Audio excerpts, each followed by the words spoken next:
Hello my friend, today we are having an intervention. It has been 14 years since StarCraft 2 released and you still don't have 100% campaign achievements, do you? You may have not even beaten everything on Brutal. Well today, we're gonna fix it. Here is a series of tips for every single StarCraft mission to make them all easy and beatable. I'm even gonna give you tips on the missions you couldn't possibly be struggling on. So buckle up, strap in, and get ready because we're gonna go through a lot of these in not that long of a time. Let's begin. First up is the tutorial quest line. Despite being the first mission in StarCraft, it's actually kind of easy to lose Jim on Liberation Day. Ironically, the best way to keep him alive is let him take a couple bullets at the beginning so you can build up a bigger Marine ball. Once he's low on HP, just start attack moving, and his longer range will automatically hide him in the back. On the Outlaws, gas is a trick. Even if you want to build medics, just get this gas palette instead and then focus on lots of Marines and SCVs to overwhelm the early attacks. Once you capture the bonus objective, you can then make the transition if you need the help to beat the Bunker of Death. I often joke about 0 Hour being boring, and that is because it's true. Unify your defenses on the high ground, and this is an AFK mission while you make some beef stroganoff or something and wait for the timer. But if you're looking to kill enemy hatcheries for achievements, then just make sure to spare the drones. They'll start rebuilding the hatches, and you don't have to go to other bases, just farm the same ones over and over.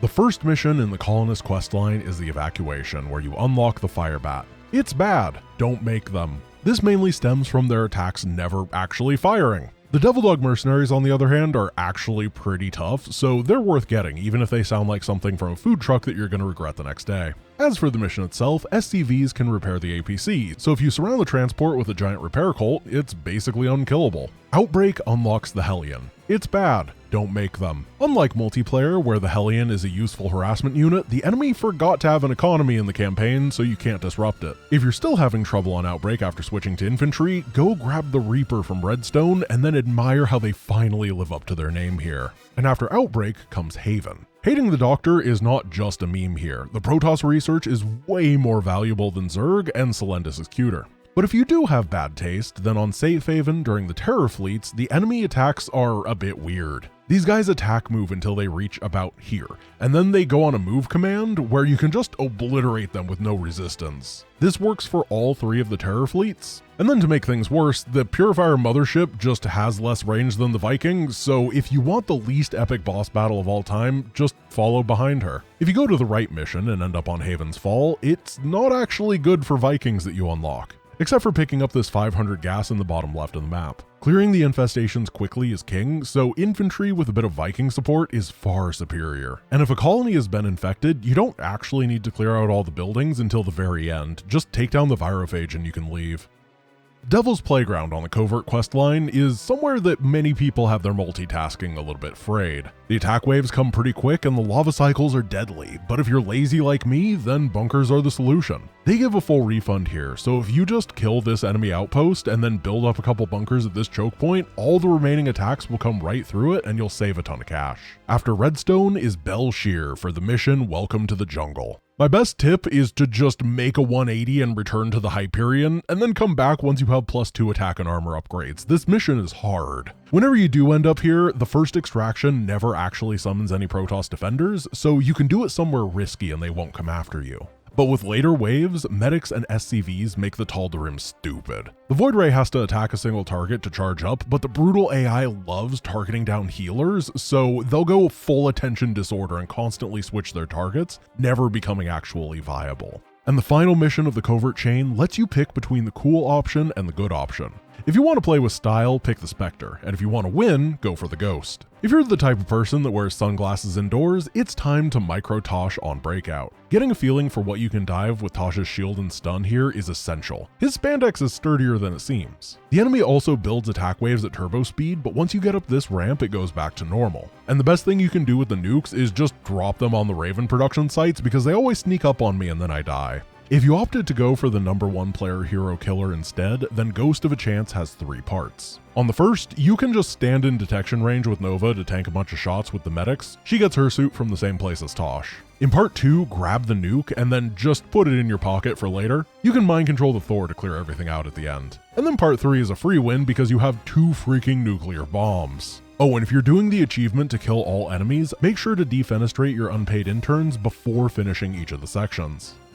For the Great Train Robbery, only one train comes on the bottom track, and after that, you can kinda just chill on the top 2 lanes. And if the movement is too difficult, you can always go to the dig first, get some siege tanks and put them on this butte. Next up is Cutthroat, where Diamondbacks are absolutely insane. Colonel Orlan cannot figure out how to make flyers past this one Wraith until the very end of the mission, making these guys just beat everything.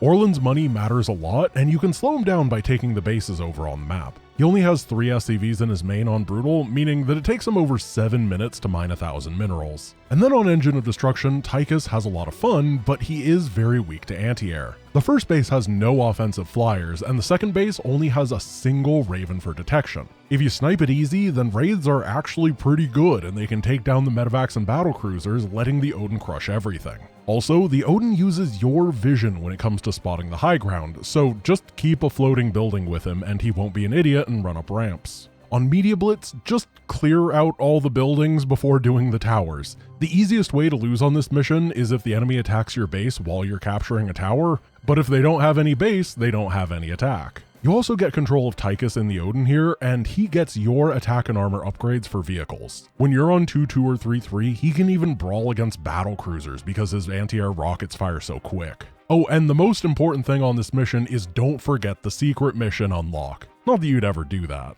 On Piercing the Shroud, we once again get to use Jim's dad bod as a bullet sponge. There are a lot of weapon pickups here, so don't try to save them, just throw grenades around like you're in a Halo lobby. Once you're willing to plasma blast every problem you have, the Warbot isn't needed for the garage, and you can save him for his anti-armor missiles to defeat the Brutalisk instead.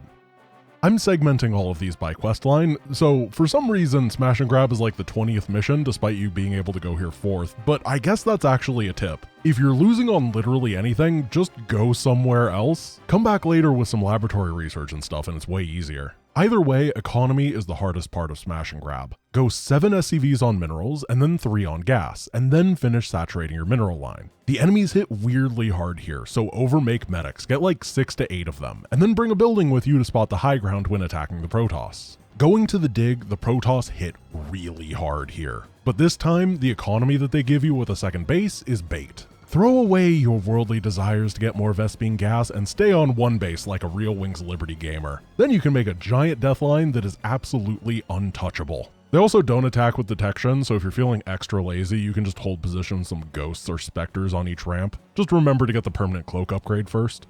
The Mobius factor is just like the news, because it baits you into thinking that the streets are covered in scary zerg at night, but in reality, it's actually pretty safe. Just like real life, if you need to cross the street, all you need is a couple Punisher grenades and flamethrowers. Also, the medevac has a smarter healing AI than the medic does, which isn't really a tip, but it is a cool piece of trivia that I've never gotten to share before. On Supernova, the middle base is super hard, and the best strategy to beat it is to ignore it. Just leapfrog up here instead. Also, get the bonus objective with a scan and a mule, and if you've gotten this far into the campaign without orbital command centers, then might be a good time to go rethink your life. Maw of the Void is for the most part pretty easy because battlecruisers are insane, but the mothership can be a bit of an issue. She always likes going towards sources of combat, and you can use that to bait her in one direction before cleaning the Protoss out in another.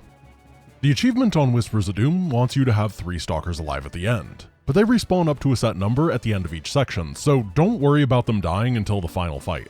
On a sinister turn, Mar and the Protoss enemies are bad against Immortals, which are also good base busters. If you get like 8 from the Robo to the left and then just spam stalkers behind them, it's an easy clear through everything. On Echoes of the Future, there's a huge amount of money just sitting on the floor to the right of your base. So move some Colossus over there and get rich quick, and then just rush the warp gates ASAP for a giant army. But all the other on-map tech buildings are absolutely a trap and should be avoided. When the Niduses come, Zeratul Void Prism stops them from unloading, and if you're fast, it delays the next one from appearing. And finally, In Utter Darkness. The most underrated unit on this mission is the Immortal. Get 6 to 8 of them again, and you will just cleave through all of the scary units. You can also use Phoenix to lift the Hybrid on this mission, which means that you have 2 incredible tools for taking down the overtuned enemies.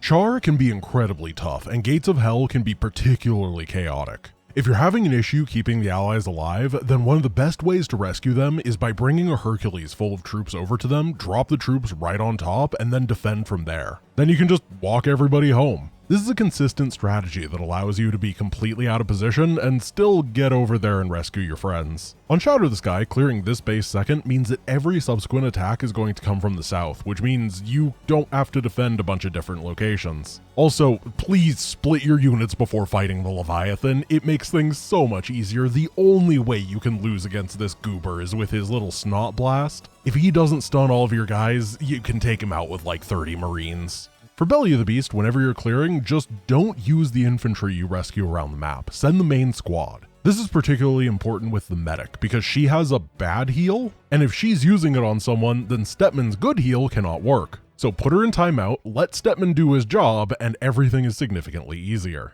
And then we have All In. There's two versions here, so I'm going to give two sets of tips, but both of them require rapid fire. For All In Air, make a bunch of Hive Mind emulators, steal all the Mutalisks and Broodlords, and then just laugh at Kerrigan. Broodlords in particular make you effectively immortal here, and it's actually really fun. And then for All In Ground, planetary fortresses in the front, tanks behind, and a million ghosts in order to snipe is exactly what you need. Rapid fire snipe versus Kerrigan is absurd. Just bait out the Razor Swarm with 3 buildings and then go to town. Oh, and remember to uncloak your Banshees after you kill the Nidus Worms, otherwise you're going to run out of energy and then things get really tough. All In may be finished, but we both know that Wings of Liberty is not. As I said, I'm here to get you 100% campaign achievements, but there's one achievement far beyond the others that many people are missing. Getting gold on the Lost Vikings arcade game. In late 2000s, I was a little bit addicted to bullet hell games, so I never had any issues with this. However, that means I have a lot of experience that I can draw from to help. First off, you need to do about 3 consecutive playthroughs of Lost Vikings in order to get gold. Sometimes if you do really well, you can skip the final Terratron fight, but don't count on it. The most important tip I can give is that your firing speed is not optimal if you're just holding down the spacebar. You fire significantly faster if you just spam the spacebar over and over. However, to get gold, it takes about 45 minutes, so I don't recommend it because I like your thumb. Instead, download Macrorecorder and then check the description below. I've included a macro file that will spam the spacebar for you for over 45 minutes straight. Now all you have to focus on is your movement. When it comes to your weapons, get double Plasma Blast. You can get 2 levels of each weapon, and the second level of Plasma does insane damage against bosses, particularly with the optimal firing speed. The missiles are good on stages, but their DPS against bosses is really bad. After you have Plasma, get 2 sets of drones. They provide fire support and they keep you alive. If you ever lose one, focus on getting another one ASAP. And finally, use your bombs aggressively. If you die, you're going to have to spend a lot of pickups recharging your weapons and getting new drones. It is significantly more efficient to just bomb and then get another bomb. And the final tip is make slow, methodical movements around the map. A lot of the enemies Danmaku are targeted right at you. This means that if you make controlled movements, it's significantly easier to dodge what ends up becoming a pattern instead of a chaotic mess. Unfortunately, the Lost Vikings just takes practice. However, with these tips and not having to break your thumbs on the spacebar, it is significantly more approachable. And with that, now we're done with Wings of Liberty. Going into Heart of the Swarm is Lab Rat, where you only actually need 6 drones on the opening mission because you can't build any more hatcheries, so if you make more drones, you're just gonna bank a bunch of money and look like a noob. Yes, this does mean that Blizzard actively endorses 6 pooling. Back to the Saddle is really just about learning to use Kerrigan's abilities. The TLDR for them is use Kinetic Blast on big targets, and if there's more than 5 things, then Crushing Grip is better. And during the time sections, if Jim starts blasting something, you need to blast it too, otherwise you're gonna get stuck. Against the Archangel, it's supposed to be like some bullet hell master dodge thing, but you can just stand right next to a health regenerator and hold Kinetic Blast. The third tutorial mission, Rendezvous, is weirdly hard, so be careful. Focus on building lots of queens, spines, and spores. Because in Heart of the Swarm, there is a hidden 25% bonus damage modifier on brutal difficulty. This is really annoying, and it makes anything that is vulnerable to splash really bad, so queens are really good, and zerglings you might not want to make that many of. And in case you're wondering, this modifier is incredibly stupid. It doesn't show up anywhere else in StarCraft 2, but they obviously just made Heart of the Swarm accidentally way too easy and then had to emergency buff it right as it was releasing. Going to Kaldir, Harvest of Screams is the Flash Freeze mission. If you get either attack speed or movement speed upgrade with the Zergling, you can just kill all the objectives during a Flash Freeze with 20 Zerglings. Just run past everything and it dies. The only thing you have to do is remember to kill the bonus objectives before you accidentally win too fast. The next mission, Shoot the Messenger, is a little bit more difficult, but with a little bit of practice, you can rush right on over to this base that you rescue, take all the defenders out, and get it before the first shuttle comes. This catapults you into having an incredibly good economy super fast, and then you just build a bunch of Hydras and Queens and you're immortal. And when you get an Adron enemy within, just hold down the Zergling key during all the fights. You literally can't lose if you just kite enemies backwards and spawn lots of Zerglings. Right here, I actually go spawn multiple groups of enemies at the same time just to overwhelm them with lings. Also, I didn't have Banelings unlocked on this run, but if you do, they are free on this mission, so you can just run into every single fight with 40 of them and everything dies. It is very fun and I recommend it thoroughly. Next up is Char. When you're fighting against Zagara on Domination, clear out this area of the map first and leave one set of eggs. Zagara's kinda dumb, so she'll always move right over here first, and then you can kill her and explore the map for a little bit. Also, all the attack waves come from this route, so you can just leave a couple guys over here and you're never going to be attacked at your base. On Fire in the Sky, if you're having trouble spreading creep, just build a hatchery and then cancel it. It leaves a little bit of creep and you can make a tumor right there. But the best way to trivialize this mission is to delay the first 2 Gorgons for an uncomfortably close amount of time. This will get you a couple extra minutes worth of time in the early game to build up, and then you can just wash over the enemy with a huge army. On old soldiers, before the nuclear strike happens, you can send your army one of 2 ways. I recommend going for the non-gold base first, and then sending your remaining forces to go chip away at the enemy at the gold base. Assuming you took the fights even moderately decently, you can just grab your starting force after the strike, send them to the gold base, and clear everything else out. Also, the aberration is the trope where the nerdy guy is like walking around, but then he takes his shirt off and he's absolutely ripped. Do not sleep on these guys, they are legitimately one of the best units in the game, and they don't even need an evolution or mutations. If you make like 40 of them, you will just slap everything in the Krapulu sector silly, as long as you get some anti-air. On Waking the Ancient, creep spread down each of the lanes. The primals don't know what detection is, so you basically have map hacks. Also, Brack can be real scary, but if you have creep, then Kerrigan is faster than him, so you can just kite him with Kinetic Blast forever. On the Crucible, the Locust spawn ability can be a little bit tough to time correctly, but in reality, if you just smash it every time it's off cooldown, it syncs up perfectly with every major enemy push. The downside is that you look like an absolute goober a couple of times when you spawn them with basically nothing nearby, but it does work. You can also patrol about 20 Mutalisks with HP regeneration upgrade at each of the attack wave spawn points and just farm the enemies before they ever rally together. And on Supreme, all of the major bosses aren't that bad as long as you have a focus on the ads. Mend your forces a lot, sweep through the small guys with Kerrigan's dash, and you kinda just win. On the non-boss sections, you don't need to use your army to get through, just use Kerrigan on her own. It's way faster and easier. And for boss-specific tips, you can see where Yagdra is going to unburrow on the minimap. Against Kraith, roaches can sit inside of his spine shots and be fine with a mend. And Sliven has like no HP, so if you ever find her with no Banelings nearby and a big army, you can just burn her down from like half HP. And finally, Belial's first phase doesn't shoot the edges of the arena, so you can put the hide in Hydralisks and get a bunch of free damage. After completing Char, Kaldir, and Zerus, you get my next big tip.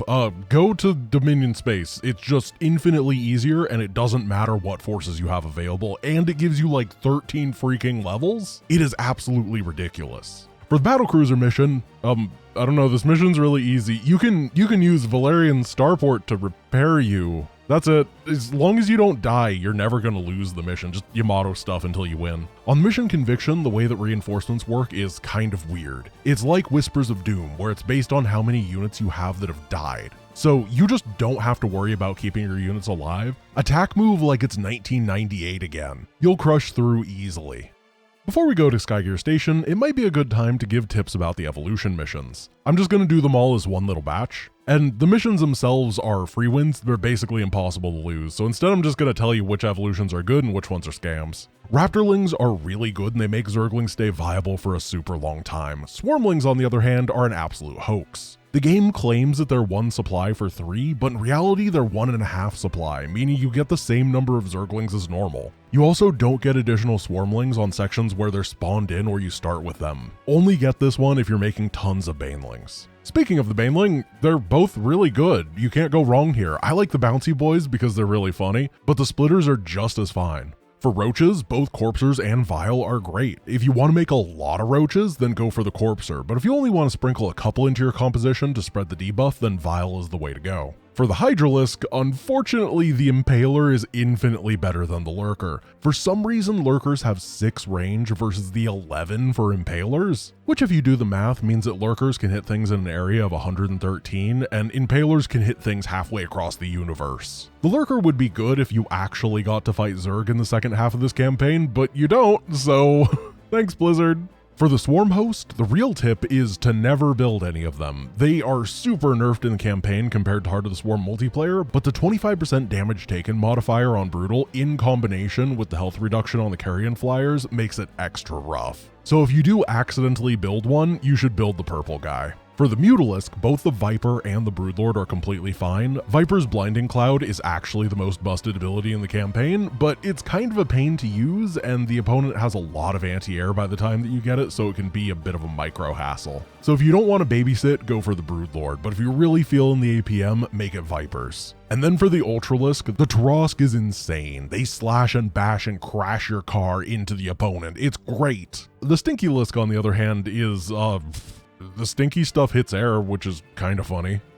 Next up to bat is Infested, and of course everybody knows that the easiest way to win this mission is just mind control a bunch of enemies, but keeping energy up on the Infestors can be a little bit of a pain. When the Infested Terran are around, you can just eat them, but during the gas, it's really nice to have a bunch of burrowed roaches that can serve as excellent batteries. On Hand of Darkness, unsurprisingly, use the enemies. Particularly kiting the first hybrid into the base on the left is so good. If you can build up a nice little force, you can then just swing in and clear out the entire thing, which means that like 4 or 5 enemy attacks just don't hit you. And when you're fighting against the hybrid, whenever they split into multiple ones, you can tell which one is real because it still has the sucking particle effect. And on the Stukov Temple mission, that's not the name. What is this mission's name? I'm not even gonna look it up. Stukov Temple mission, aberrations are better than Ultralisks here. Due to the way that the defending hybrid work, they can push through a bunch of aberrations to get to healing queens, which they have higher priority on. This creates a giant high 5 train that completely melts the hybrid. It is ridiculously strong. Also, the laser progress freezes when Stukov goes for a temple, so you can delay for a really long time to get a good army up. And finally comes Korhal to end Heart of the Swarm. On Planetfall, once you get your ultimate ability with Kerrigan, you can really quickly claim this base to the north, and if you fortify the ramp with some Impalers, Spines, and Spores, it makes the mission so much easier to control. Also, spread your darn creep, dude. I keep telling you this, but it's seriously insane here. You're never gonna get caught off guard again. You gotta make those tumors. On Death from Above, the mission is super easy if you focus on stopping the destroyer fields ASAP. For the first one after you get a base, don't bother with all the cliff jumping stuff and just use Yoshi to grab the siege tanks and spam Mend. And for the final one, once you've made it to the point that reinforcements drop, you can easily just dive it. Once a field is offline, you can take your time and the mission is super easy. You could even make swarm hosts. And then comes the Reckoning. On this mission, for all of the non-scripted attack waves against Jim, he is completely safe if you burrow 3 Impalers in front of him. You also start the mission with 3 Hydralisks, and I'll let you do the math for that one. Ultralisks should be spearheading most of your attacks because Siegebreakers are straight up unfair on this mission and will one-shot basically everything with the damage modifier. In fact, Kerrigan and a bunch of Torosks can kind of roll over everything unless you just run into 40 sieged up Siegebreakers. We're over halfway there, and now it's time for Legacy of the Void. My first tip for Whispers of Oblivion is to remember that the Legacy of the Void prologue exists. On this mission, Dark Templar annihilate everything at the beginning. Mobius is really bad at detecting, so 3 or so edgy boys can take out a bunch of the early groups without any issues. Then you can just morph them into Archons and roll everything with a Zealot Archon composition. If you're still struggling, you can also bait Kerrigan's Swarm to kill stuff for you. They're fairly annoying to string along, but Blink Stalker will do it well. Ghost in the Fog is supposed to be a mission where you're very limited on gas income, but you can actually break one of the rocks that gives infinite gas pretty early. If you bring your stalkers over here and then use the Void Ray to pull the scouts over to them, you can take them out pretty easy. Then hit the rock once, the sentries will get really angry, and then you run away. Go back, hit the rock again, and the sentries will just pretend it's not happening. Boom, huge amount of gas for the rest of the mission, making things way easier. And then is Evil Awoken, where it's honestly a very easy mission, but for the escape sequence, it's much simpler if you don't try to bring your stalkers along with you. Zeratul is cloaked and they will get gummed up on a bunch of stuff, but if you just bring him on his own to escape, it makes things significantly smoother. Jumping into Legacy of the Void proper is for Aiur. This mission is generally a big A-move stomp, however it can be difficult if you lose all of your zealots. The trick is to not use them if you don't want to lose them.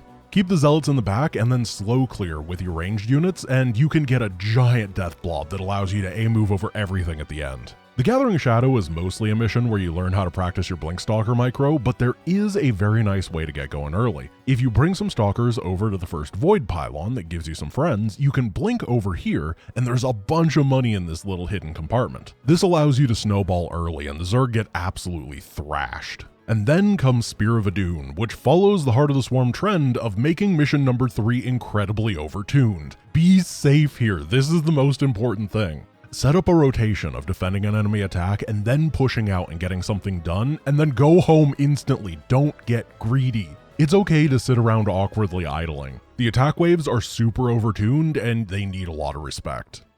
Sky Shield is another mission that can be really tough in the early game, except for the fact that Jim Raynor lets you cheese. You unlock the Spear of Adun orbital bombardment ability here, and every time that you clear one of the stabilizers, Jim does a nice little scan in order to cinematically show you the new reinforcements that the enemy gets. So bombard them from orbit! It turns out that the progressively stronger group of enemies on every objective type thing doesn't work that well if all the progressively stronger groups of enemies get annihilated from orbit. Brothers in Arms is the mission where you have 2 Terran allies and you unlock the Immortal. And fittingly, when the allies are not being hit by the Disruption Pulse, they are immortal. You don't need to defend them at all. Your allies' attacks get stronger with every outpost that they take, and it turns out that one of them is significantly better than the other. Jim is kinda dumb, ignore him on the top. Instead, focus hard on Valerian. The boy has figured out the battle cruiser, and it turns out that if he just sends those over and over, he does a really good job of clearing. Jim's Thors just don't hold up in comparison.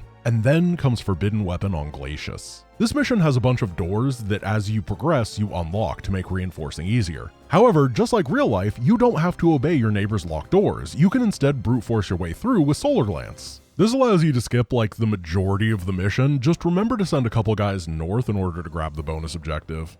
Amon's Reach is the mission where you sneak around with a bunch of Dark Templar. The way that it works is that when you try to run past an area, they send a bunch of spore crawlers or other types of detection in order to block things off. The easiest way to deal with this is just send individual DTs to the objectives. It makes it much easier to micro around all the detectors, and then, oh no, one guy is trapped, who cares? And if you need more friends, this is unironically the best mission for the Deploy Pylon Spear of Adun ability, so get those uses in while it's actually relevant. And then comes the Temple Defense mission of Last Stand. Okay, so go to YouTube. Wait, I guess you're already on YouTube, but just search up Tempo Jesus. He is just some guy that has a drumming channel, and on this drumming channel, he happens to have one video about getting 3.3 billion kills on Last Stand, and his defense is perfect. Just copy what he does, plagiarize it. His setup allows you to get to the 2.2 billion for the bonus objective so easy. Wait, am I really dumb for telling you to go watch a different YouTube video in the middle of mine? Yeah, the algorithm's gonna love that.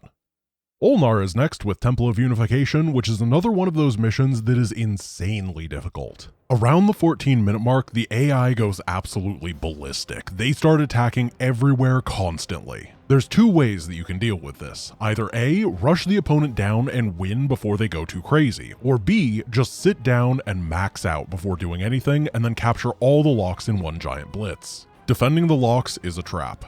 On the Infinite Cycle, this is really boring advice, but Artanis can infinitely revive if you just sit around and wait for his cooldown, then you have no risk when you're clearing. That works for parts 1 and 2, but then part 3 is timed, and the best thing that you can do there is just run your guys through, get a little bit of help from Mr. Laser to clear out the enemies, but then everything will stack up at the end. You can summon some Banelings, charge on in with Artanis, and then everything goes boom, and it actually feels great, and you have a ton of time remaining. And then on Hamburger of Oblivion, you can build a Corsair and just send it to the top of the map over here, and then Solar Lance the final objective 4 times. He can also grab the bonus objective while he's there. And it's the High Templar mission, so if you want to make a bunch of High Templar and Archons, you can get Autogas and kill Kerrigan's gas geysers and take them. And And while you're over there, make sure to click on the Nidus Worm a couple of times to get the Easter egg.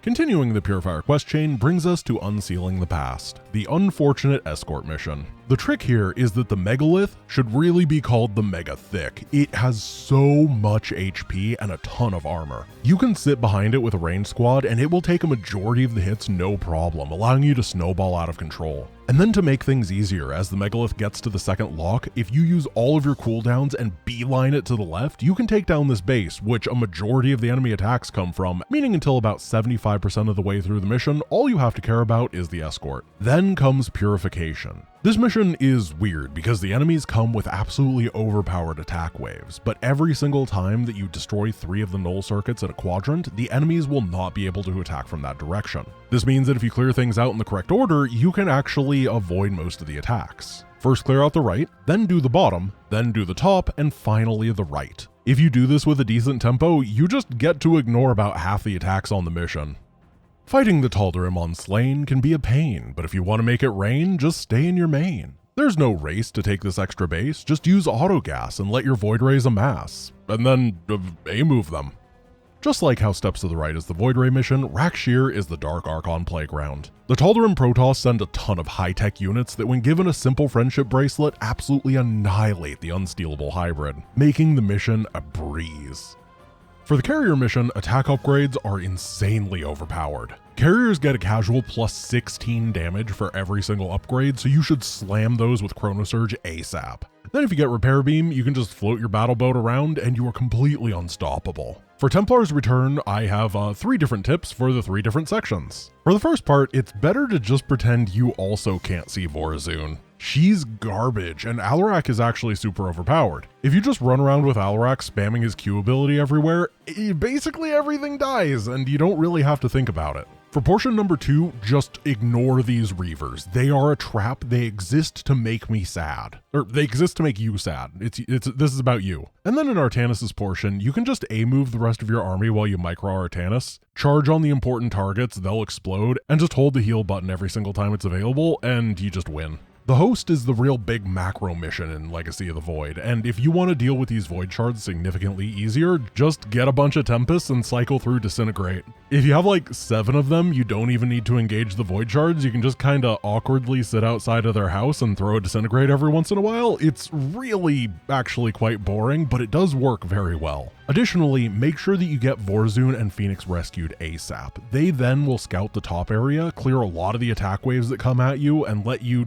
well, just sit outside the enemy's base with a bunch of Disintegrates. And then comes Salvation, where Blizzard was way too lazy to make a new version of the hero Karax, so if you build buildings next to him, just like in the first Aiur mission, you build at warp speed, get a Stargate next to him, and enjoy your 4.5-minute mothership. And for a completely unrelated tip, a mothership can hold off every single enemy that attacks from the top on her own. So do with that information what you will. Now for everybody's favorite part of StarCraft 2, the Epilogue. For Into the Void, make sure that you rush for your allies' rescue points early. Get them as many bases as they can get, and they will be really helpful. The final 2 give Thors and Ultralisks, which don't quite solo the entire mission, but they make our allies amazing. Additionally, if you shield overcharge when your ally is fighting something, it does affect them, and they can take down a lot of heavy stuff, including Void Thrashers, without any help by you. It's kind of the StarCraft version of sending thoughts and prayers on Facebook, but it does help. On Essence of Eternity, Kerrigan finally gets turned into pure Solarite. All those Void Thrashers that attack her, yeah, you can heal off a lot of that damage very quickly by just leaving a medic next to her. She's still biological. They don't heal enough to keep up with 2 Void Thrashers, but it really lessens the burden. Also, steal all of your allies' gas. They don't know how to use it. Seriously, you have auto gas here. Take 8 gas geysers. You can't even use 8 gas on this mission. You'll have 1,000,000 at the end, but no one else is gonna use it, so you might as well. And then comes Amon's Fall.